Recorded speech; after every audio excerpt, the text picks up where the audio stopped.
right, let's talk about the major chord. The major chord is the foundation chord for gospel and all genres of music, no matter what you play. It's the basic chord that you learn when you start out. Even when you get advanced, the major chord isn't going anywhere.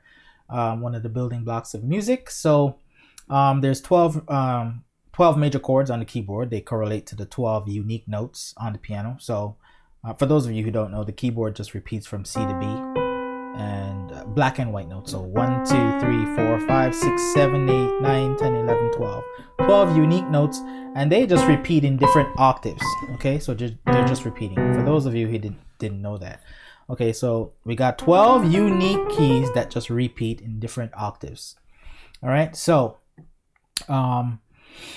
there's a major chord that you can build on all 12. Now, when you're first starting out, you don't need to worry about memorizing all 12. Okay, that can be daunting, but I'm going to give you a quick formula to build the major chord on any 12 of these in like no time. So I call this the 4-3 formula. Put it in your brain. It's the 4-3.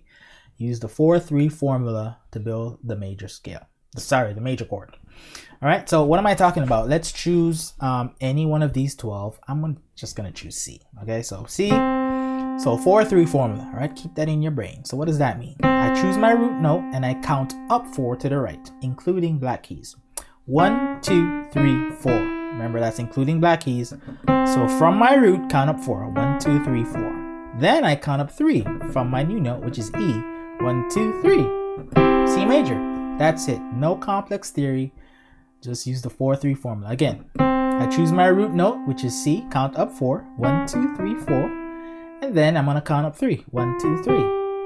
Easy peasy. Okay? Let's choose a different note. So my root note is F. Remember, your root note determines the name of the chord, right? So if I'm on F, it's going to be F major. Count up 4. 1, 2, 3, 4. A. 1, 2, 3 gives me C. F major. Right? See how easy that was? Let's choose G. All right. 1, 2, 3, 4. 1, 2, 3. That's all you got to do. Let's go to a black note just to change it up. We're going to start from C sharp or D flat. All black keys have 2 names. All right. So depending on what key you're starting from. So all black keys are surrounded by 2 white keys. So here we have either C sharp. It's called C sharp because it's to the right of C, or it's called D flat because it's to the left or lower than D. So D flat or C sharp. So sharp is to the right, right? And D and flat is to the left. So D flat, right? Just a quick theory lesson there. Anyways, let's build the major chord on D flat. In gospel, they usually say D flat or C sharp. Count up 4. 1, 2, 3, 4. And then count up 3. 1, 2, 3. So I got D flat, F, A flat. See, I just built the major chord. Right? Let's do one more black key. Let's do E flat. E flat. So we count up 4. 1, 2, 3, 4 gives us G. And then count up 3. 1, 2, 3. Okay? E flat major. Now, so your homework is to do that formula on all 12. So starting on C, then build on C sharp, then build on D. Right, all the way up. 1, 2, 3, 4, 5, 6, 7, 8, 9, 10, 11, 12. I just showed you a few. Your homework is to do all 12. All right, so that you can do it quickly. All right, and memorize the shape, the notes, and the names. All right, I just went through all 12 really quickly there. Okay, so hopefully that makes sense to you. Again, you could rewind and pause the video for more context. Let's talk about what to play in the left hand with major chords. All right. Some of you who are already playing, reading music, reading chord charts, or playing by ear. So, C, E, G. What do I play in my left hand? Well, as a starting place, I just use notes from my right hand. Okay, so if we have C, E, G, I got something to work off of, right?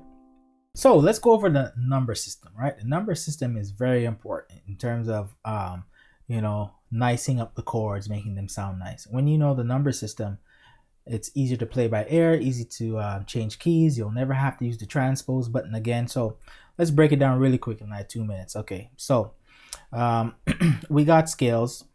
Okay, so let's start with the C major scale, right? There's 12 scales. We'll just do C major. what you do is you attach a number to each note. So C, D, E, F, G, A, B, right? And repeating C. Just attach a number starting from 1. So C is 1, D is 2, E is 3, F is 4, G is 5, 6 is A, B is 7, and then C is 1. So 1, 2, 3, 4, 5, 6, 7, 1. All right, so try and not just learn the names of the notes, but also the numbers. Because here's why. If you're going to go to a different key or different scale, the letter names will change, but the numbers won't. Okay, here's what I mean by that. If I go to, let's just go to maybe F major. We'll play F major here. For those of you who know F major, so starting from F, which is 1, 1, 2, 3, 4, 5, 6, 7, 1. The notes have changed. F, G, A, B flat, C, D, E, F, right? Obviously, the notes have changed. We're in a different scale. But the numbers haven't. 1, 2, 3, 4, 5, 6, 7, 1. Right? Just like C. 1, 2, 3, 4, 5, 6, 7, 1. I'll go to E flat. 1, 2, 3, 4, 5, 6, 7, 1. The notes have changed. E flat, F, G, A flat, B flat, C, D, E flat. But the numbers are the same. 1, 2, 3, 4, 5, 6, 7, 1.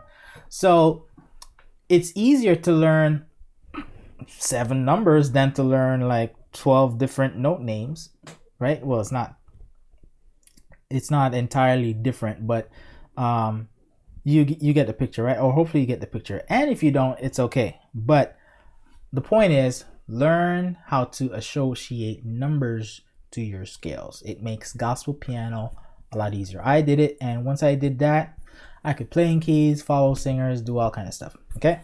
All right. I think the 2 minutes is over. Let's get back to what to play in the left hand. Okay? So C, E, G.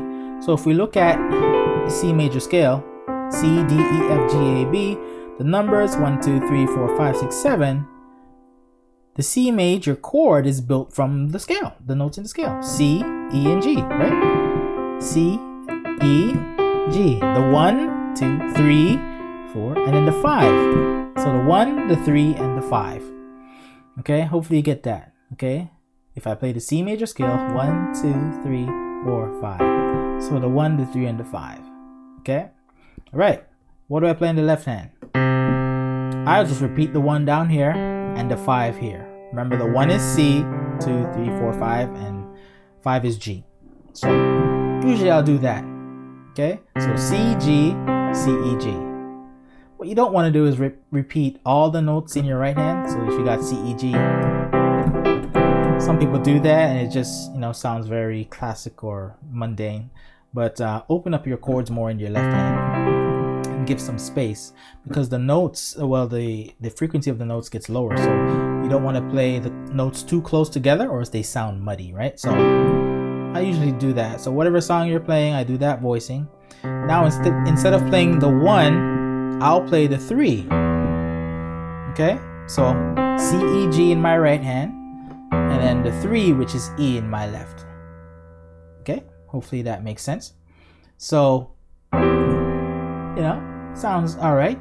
This E is a little lonely. I'll add the 1 here with my thumb. All right, so I got pinky on 3 or E, and then I got my thumb on 1 or C. Right, so I'm just showing you different ways to play the C major chord, right? And you could apply that to any major chord, right? Any of the 12 major chords. So got this voicing as well. So depending on the song, where the song is going, like the progressions and the chords you're playing, you could experiment and see what works. So that's how I like to play my major chords, either like this or like this. There's many different ways, but I'll just go over one more. So that's 1 and that's 2.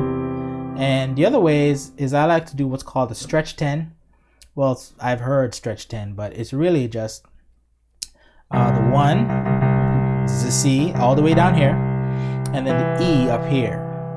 Okay, they say 10 because if you count from C to E, it's actually 10. So C being 1, 1, 2, 3, 4, 5, 6, 7, 8, 9, 10.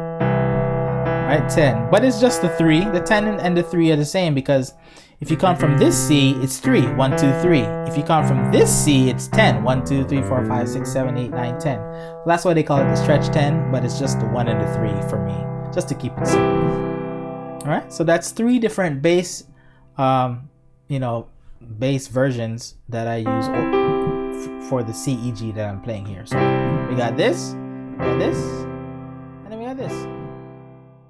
Want to learn how to play even more gospel chords without theory overwhelm? Simply download the Top 7 Beginner Gospel Chords PDF by clicking the link in the description. You'll learn about the top 7 must-know gospel chords and how to use them in gospel songs you already know. Again, to get access, hit that link below, and I'll see you on the inside.